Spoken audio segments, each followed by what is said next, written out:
BCCM కాంగ్రెస్తోనే సాధ్యం. ఎప్పుడు అది కూడా చెప్పాలి. 2028ఏనా? 2028లో బీసీసీఎం రాబోతున్నాడు తెలంగాణకి అని చెప్పండి ధైర్యంగా. అయిపోయా. ఎప్పట్లోకి వస్తాడు బీసీసీఎం? నెక్స్ట్ ఎలక్షన్లకి ఖచ్చితంగా మేము అధికారంలోకి రాబోతున్నాం, బీసీని ముఖ్యమంత్రిని చేస్తాం. దమ్ముంటే ఇది చెప్పాలి. బీసీసీఎం కాంగ్రెస్తోనే సాధ్యం. ఎన్నేళ్లకు? 30 ఏళ్ళకా? 20 ఏళ్ళకా? 2028లో బీసీసీఎం తెలంగాణలో అధికారంలో మేము ముఖ్యమంత్రిని చేస్తాం అధికారంలో కానీ చెప్పండి, ధైర్యంగా చెప్పండి.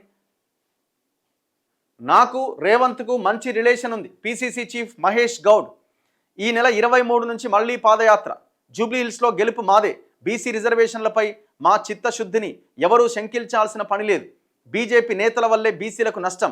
పార్టీ ఫిరాయింపులకు ఆద్యుడు కేసీఆరే. ఇప్పుడు బీసీ రిజర్వేషన్ల మీద రాష్ట్రపతి దగ్గరికి బిల్లు పోయినప్పుడే మీరు పోరాటం స్టార్ట్ చేసి ఉంటే అప్పుడు బీజేపీది అనుకునేవాళ్ళు. వాళ్ళకి ఎంత మాత్రం ఇష్టం లేదు రిజర్వేషన్లు, బీసీలు గీసీలు అని అంటే ఇదంతా మనకు సంబంధం లేని సబ్జెక్ట్ అంటారు వాళ్ళు. వాళ్ళకి ముందు నుంచి ఇష్టం లేదు. వాళ్ళకి ఇష్టం లేదని అందరికీ తెలుసు. కానీ మీరు పెంచిన ఒత్తిడి ఏంది? మీరు తెచ్చిన ఒత్తిడి ఏంది? 3 రోజులు ఒకరోజు ధర్నాయంగానే ఒత్తిడి తీసుకొచ్చినట్టేనా? అయిపోయిందా? ఒక పూట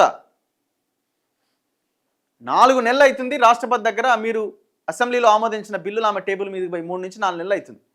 ఒక్కరోజు ఒక ధర్నా చేసి అడిగిపోయి ఒక ఆల్ పార్టీ మీటింగ్ డెలిగేషన్ తీసుకుపోయిరా? బీసీ సంఘాలతో ఏమైనా సమావేశం అయ్యిరా? లేదు కదా. ఇప్పుడు మీరేం చేయాలంటే బీసీసీఎం కాంగ్రెస్తోనే సాధ్యమైద్దని చెప్తున్నారు కదా. 2028లో మేము అధికారంలోకి వస్తున్నాం, రాగానే బీసీని ముఖ్యమంత్రిని చేయబోతున్నాం అని చెప్పండి. మరి మీరేమో బీసీ ముఖ్యమంత్రి అని మీరు అంటున్నారు, 10 ఏళ్ళు నేనే ముఖ్యమంత్రి అని రేవంత్ రెడ్డి అంటున్నాడు. మరి ఎట్లా మరి ఇది ఎవరిది నమ్మాలి? ఇప్పుడు మీది నమ్మాలనా, రేవంత్ రెడ్డిది నమ్మాలనా? లేదా ఆయన 10 ఏళ్ళు చేస్తాం, 15వ సంవత్సరం అంటే ఇంకో పీరియడ్ వచ్చినప్పుడు అప్పుడు బీసీని చేస్తారా? అదన్నా క్లారిటీ చెప్పాలి కదా ఏదో ఒకటి.